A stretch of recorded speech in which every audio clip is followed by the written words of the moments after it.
Good morning, everyone. Thank you for being here today.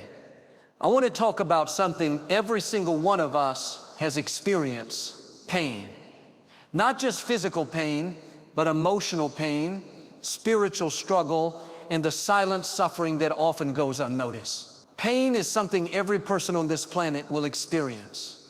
It doesn't matter your age, your background, your social status, or your beliefs. Pain finds its way into everyone's life. It might come through loss, failure, rejection, illness, heartbreak, disappointment, or the everyday struggles that wear down our spirits. Some people may hide it better than others, but deep down we all carry scars. The reason this is important to understand is because when we go through difficult times, it's easy to feel isolated. It's easy to believe that no one else could possibly understand what we're going through. But the truth is, pain is a common thread that connects all of humanity. Understanding that pain is a universal experience helps us in two powerful ways. First, it reminds us that we are not alone. In moments of heartbreak, when everything feels dark and heavy, knowing that others have walked through similar valleys can bring comfort. Pain can be incredibly isolating, and isolation breeds hopelessness. But if we begin to realize that even the strongest, happiest, and most successful people have walked through painful chapters, it gives us perspective. We don't often see people's battles. We see the highlight reels, the smiles, the achievements. But behind every success story, there are usually moments of failure, disappointment, and hurt that help shape that person's journey. No one escapes life without wound. The people who seem the most put together are often those who have endured the most and learned how to grow through their pain. Second, understanding the universality of pain cultivates compassion. When we recognize that pain is not unique to us, we become more patient, kind, empathetic toward others. Everyone is fighting a battle we may know nothing about. That coworker who seems short-tempered may be carrying the burden of a sick parent. That student who looks distracted might be battling anxiety or fear of failure. That stranger who cuts you off in traffic could be rushing to the hospital for a loved one. We are all dealing with something, whether we talk about it or not. Pain doesn't always show itself, but it's there beneath the surface in one form or another. When we acknowledge that, we start to treat others with more grace, and we begin to build connections rooted in understanding. Pain also levels the playing field. Life has a way of humbling everyone. No matter how successful someone is, no matter how far they've come, there are moments when life brings them to their knees. That awareness should take away the shame that often comes with struggle. Too many people carry the belief that pain is a sign of weakness or failure. But the truth is, pain is part of life. It's not a punishment, it's a process. The strongest people aren't those who have avoided pain. They are the ones who faced it, endured it, and come through on the other side with deeper wisdom and inner strength. This understanding should also push us to open up more. When we realize that pain is something everyone experiences, we don't have to pretend anymore. We don't have to wear a mask of perfection or act like everything is fine when it's not. Vulnerability becomes easier when we accept that pain is part of the human story. In fact, some of the deepest relationships and most meaningful moments come from shared pain. People connect through their brokenness. A friend who says, "I've been there too," brings more healing than 1,000 empty words. Pain, when shared honestly, becomes a bridge, not a wall. There is something strangely beautiful about the fact that pain is universal. It reminds us of our humanity. It reminds us that we are more alike than different. It brings people together in a way that comfort never could. No one enjoys pain and no one asks for it, but we all know what it feels like. That shared experience becomes the ground on which we stand together. So when pain shows up in our lives, and it will, we don't have to see it as something that isolates us. Instead, we can see it as something that connects us to the larger human experience. Through that lens, pain becomes not just something to survive, but something that deepens our understanding, widens our compassion, and brings us closer to others. Pain is often something we try to avoid. We fear it, resist it, and sometimes deny it. But whether we want it or not, pain enters our lives. And when it does, it brings with it a surprising gift, a lesson. Pain, more than anything else, has the ability to teach us. In fact, some of the most important lessons in life are learned not through success, but through struggle. When everything is going smoothly, we tend to go on autopilot. We don't stop to reflect. We don't think deeply about our actions, our choices, or our direction. But when pain strikes, everything slows down. Suddenly, we're forced to face reality. We examine what went wrong. We search for meaning. And in that process, we begin to learn. The lessons pain teaches us are not always immediate or obvious. Sometimes it takes weeks, months, or even years before we understand what we were meant to learn.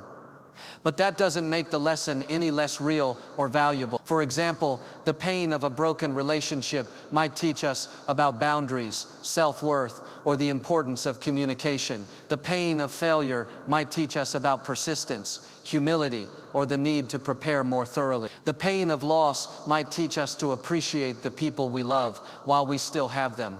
Every experience of pain carries within it a seed of wisdom, something that once understood can change the way we live moving forward. What makes pain such an effective teacher is that it demands our attention. You can ignore small inconveniences, but deep pain doesn't let you look away. It stops you in your tracks and forces you to feel. And in that space of feeling, when the distractions are gone and the emotions are raw, you begin to confront the truth. Pain has a way of stripping away the superficial and bringing you face to face with what really matters. It refocuses your perspective. It challenges your assumption. It invites you to grow. One of the powerful things about pain is that it doesn't just teach you about the world, it teaches you about yourself. In the midst of suffering, you discover your own strength. You learn what you can survive. You find out who's really there for you. You become aware of how deeply you care, how much you can endure, and how resilient you are. Pain reveals the depths of your own soul in ways comfort never could. When you come through a painful season, you don't just come out with a lesson about circumstances. You come out with a clearer understanding of who you are. That doesn't mean the process is easy. Learning through pain is hard. It often feels unfair. It can be confusing and lonely. But it's also transformative. Pain stretches us. It takes us beyond the limits we thought we had. It develops qualities like patience, empathy, and courage. These aren't things you learn from a book or a lecture. These are things you learn from experience, from living through something that tested you and coming out with new insight.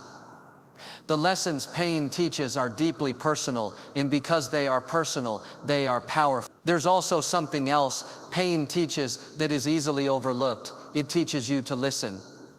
When you're in pain, you become more attentive. You listen more carefully to your heart, to others, and sometimes even to God. Pain softens your pride. It quiets your ego. And in that quiet, a voice of wisdom begins to speak. You may not have noticed that voice when life was loud and busy, but pain clears the noise. It humbles you, opens you up, and makes you teachable. Some of the greatest shifts in thinking, the most profound changes in attitude, and the deepest moments of spiritual growth happen in seasons of pain, not because you wanted them to, but because you were finally in a place where you could hear what you needed to hear. So while no one wishes for pain and no one enjoys it, it's impossible to ignore its role as a teacher. Some of the wisest, most compassionate people you'll ever meet are the ones who've suffered deeply. They didn't just go through pain, they learned from it. They allowed it to shape them rather than define them, and that's what makes the lesson pain brings so important. It's not just about what happened to you, it's about what you choose to take from it.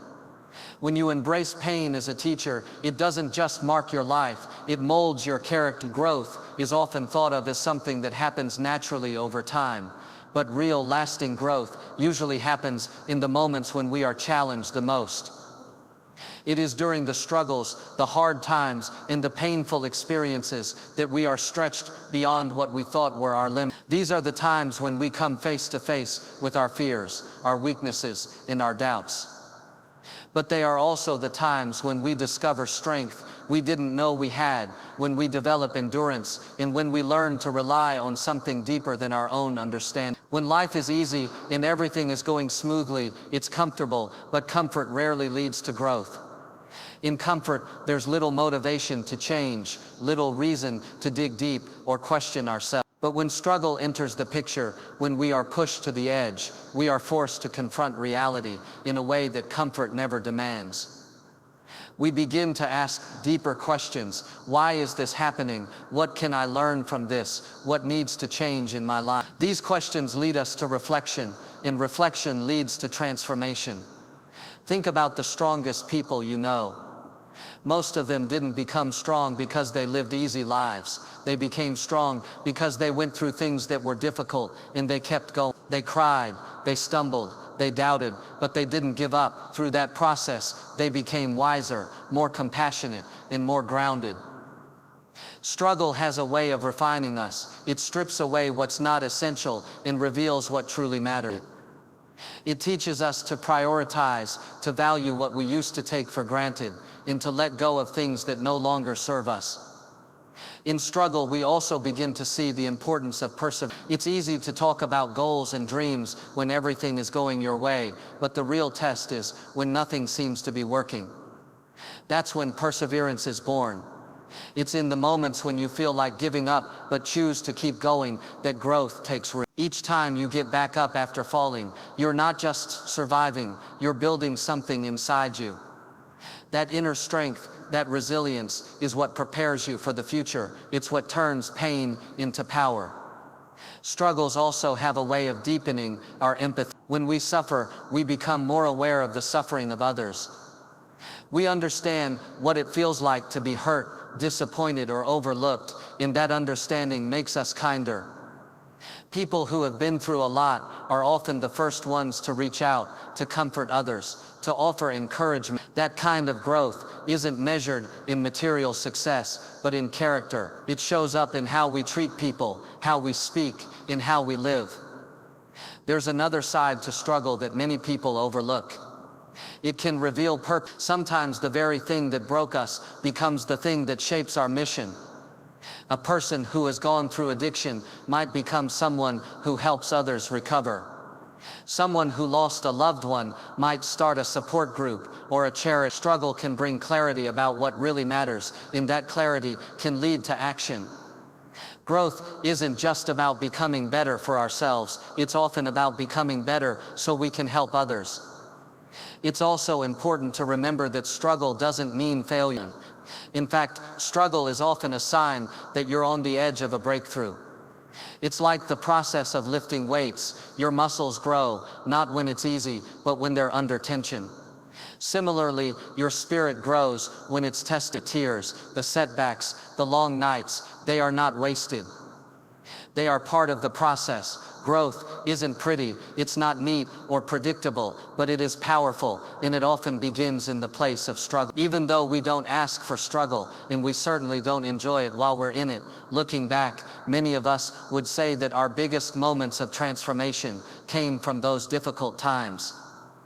We became more than we were before. We let go of things we didn't. We found direction, strength, and sometimes even joy in places we never expected. That's the gift struggle gives, not just the lesson, but the growth that comes from pushing through it, and that growth shapes who we are for the rest of our lives.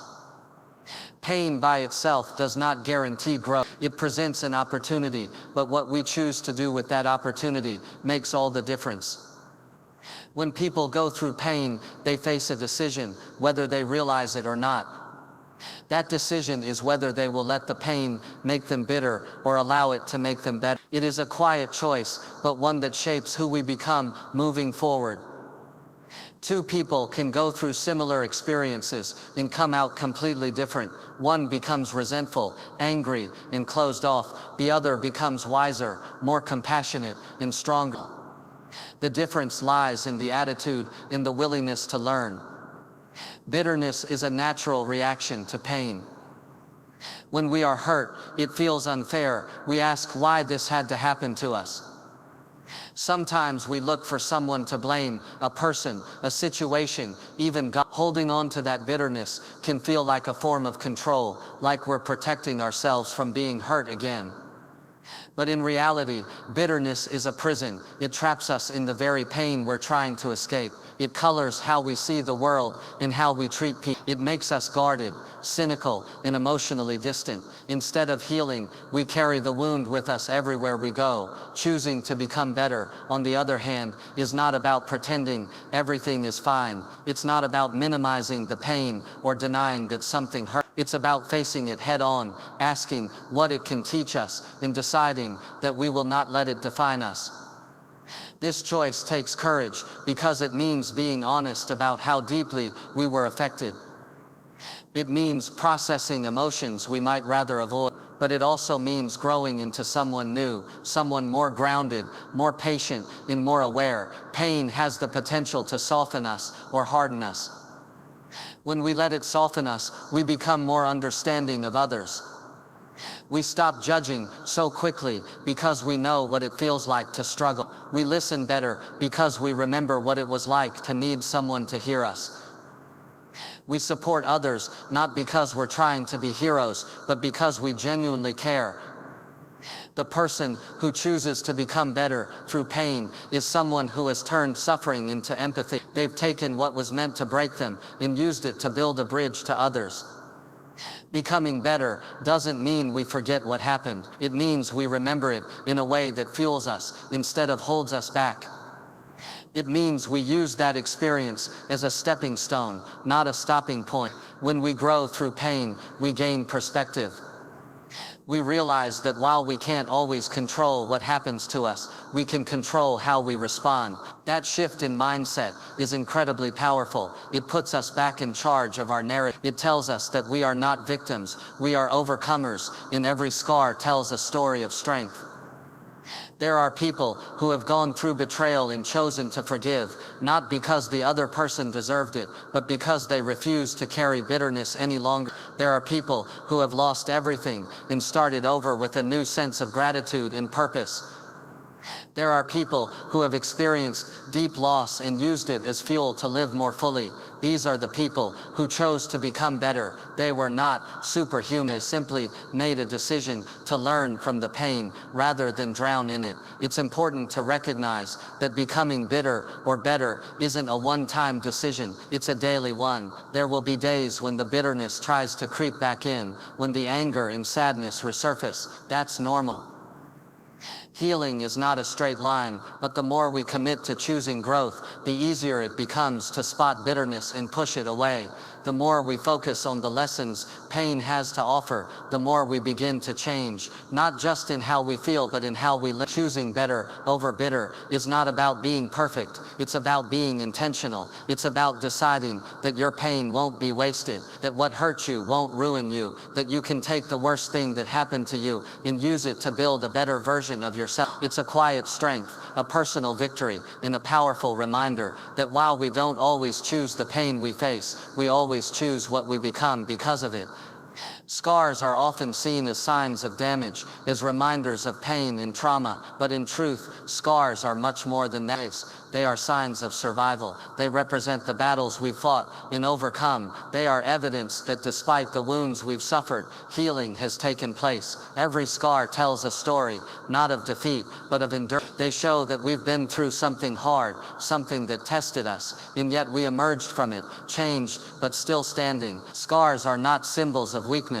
They are proof of strength. The process of healing is not easy. It takes time, and it often comes with wounds don't close overnight. There are days when the pain is overwhelming and it feels like it will never end. But with time, care, and the courage to keep moving forward, the wound begins to close, and when it does, it leaves a scar. That scar becomes a part of us, a reminder of what we went through, and a testament to the fact that we made it through. While the pain may no longer be sharp, the mark remains, and that mark holds meaning. There is a quiet kind of power in carrying scars. They show resilience. They show that even though we were hurt, we didn't give up. Scars speak of the fight we had within us, the tears we cried, the nights we couldn't sleep, the days we thought we wouldn't make it, but did. They remind us that healing is possible. possible, even after the deepest wound. And that knowledge becomes a source of strength moving forward. When we face new challenges, we can look at our scars and remember that we've faced hard things before and survived. We carry the evidence on our skin, in our hearts, and in our minds. Scars also teach us not to be ashamed of our past. Sometimes people try to hide their scars, emotional or physical, because they think they're signs of failure or weakness, but hiding them doesn't take away the pain or the experience. In fact, our scars can be some of the most important parts of our story. They show the world that we've lived, that we've felt deeply, and that we've had the courage to face what life brought us. They humanize us. They make us real, and often they make us more relatable to others who are also struggling. There's something deeply human about showing our scars when we allow ourselves to be seen, not just the polished, perfect parts, but the broken, healed, and healing parts. We give others permission to do the same. Our scars become not just reminders for us, but symbols for others. They say, "You're not alone. I've been through something too." In this way, our pain becomes a bridge. What once felt like a deeply personal hurt now has the potential to connect us with others in empathy and understand. Scars also have a way of shifting our perspective. They remind us that pain is temporary, that healing is possible, and that growth often comes from the most unexpected places. What once seemed like an ending becomes a beginning. A failed relationship, a painful loss, a season of depression, each leaves a mark, but each also creates space for transformation. We begin to see that our most difficult experiences have shaped our character in ways that easy times never could. The scar might not be beautiful in a traditional sense, but the story behind it is powerful. There's a reason why people who have gone through a lot often become the most compassionate, the most understanding, and the most grounded. They know what it means to hurt. They know what it means to heal. Their scars have taught them not only about their own resilience, but also about the importance of kindness, patience, and grace. They don't judge quickly because they understand that everyone has a story, and they don't take joy for granted because they know how hard won it can. Scars do not define us, but they do shape us. They remind us of what we've been through and what we've overcome. They are not marks of shame, but signs of survival. Every scar carries a message. You endured, you healed, and you kept going. In a world that often values perfection, scars tell the truth. They show that real strength is not found in avoiding pain, but in walking through it and coming out on the other side with a deeper, fuller, and wiser heart. Pain is one of the few experiences in life that leaves no one untouched. No matter our background, status, or beliefs, we all encounter seasons of hardship. But while pain is a common human experience, how we respond to it can vary drastically. Some allow pain to close them off, to harden their hearts and make them fearful of feeling again. Others take their pain and turn it into something meaningful, something that not only brings healing to themselves, but also brings hope and encouragement to others. This act, using pain as a platform, is one of the most powerful transformations a person can undergo. When someone has gone through a deeply painful experience and then decides to speak about it, write about it, create through it, or simply walk alongside someone else going through a similar trial, they shift the purpose of their pain. The experience no longer exists only as a memory of something that once hurt them. It becomes a tool, a voice, a bridge. The person who once suffered becomes a guide, helping others navigate through the same storm they once endured. This doesn't mean the pain is forgotten or fully gone, but it means that the person is no longer controlled by it. They have taken the most broken pieces of their story and turned them into building blocks for something greater. Using pain as a platform doesn't require a public stage or a large audience. Sometimes the most meaningful impact happens in small, private ways. A friend opening up about anxiety and finding comfort because someone else shares their story. A neighbor offering quiet support to someone grieving. A teacher encouraging a struggling student because they remember what that felt like. These are acts of service born not out of obligation, but out of understanding. When pain has taught us something deep, we begin to recognize that same pain in others, even when it's unspoken. Our response is different. It's slower, gentler, and more sincere. There is also a unique kind of credibility that comes from lived experience. People are more likely to listen to someone who's walked through the fire and come out on the other side. There's something deeply reassuring about hearing "I've been there" from someone who truly means it. Their words don't feel theoretical, they feel real. They don't offer empty comfort, they offer hope backed by experience. This kind of authenticity can't be faked, and it's often the very thing that breaks through walls people have built around their pain. Turning pain into purpose doesn't mean pretending everything is okay. It doesn't mean masking our hurt behind a smile or forcing a positive spin on things we haven't truly processed. It means taking the time to heal, honestly, fully, and then asking, what can I do with what I've learned? Some start organizations, others write books, start conversations, or support people in silence. No action is too small. What matters is the intention, the decision to ensure that what once caused suffering now serves someone else. There's a healing power in this transformation. When we use our pain to help others, it also helps us. It brings closure in ways that time alone often cannot. It turns our past into a source of strength. It gives meaning to the parts of our journey that once felt meaningless. This is not about glorifying pain or suggesting that suffering is necessary for growth, but it is about recognizing that when we're forced to walk through something hard, we can come out with something valuable, something that can light the way for someone else. The people who choose to use their pain for good are often the ones who change the world around them. Not always in loud or flashy ways, but in consistent, quiet ways that leave deep impacts. They build communities of support. They inspire honesty. They challenge stigma. They teach others that vulnerability is not a weakness, but a strength. They remind us that while we can't always control what happens to us, we can control what we do with it. In a world that often celebrates perfection and ease, people who carry their scars with purpose stand out. They don't hide the hard parts of their journey. They use them, and in doing so, they become examples of what it means to live with courage, with compassion, and with clarity. Pain may have been the beginning of their transformation, but their decision to turn that pain into a platform becomes their lasting legacy.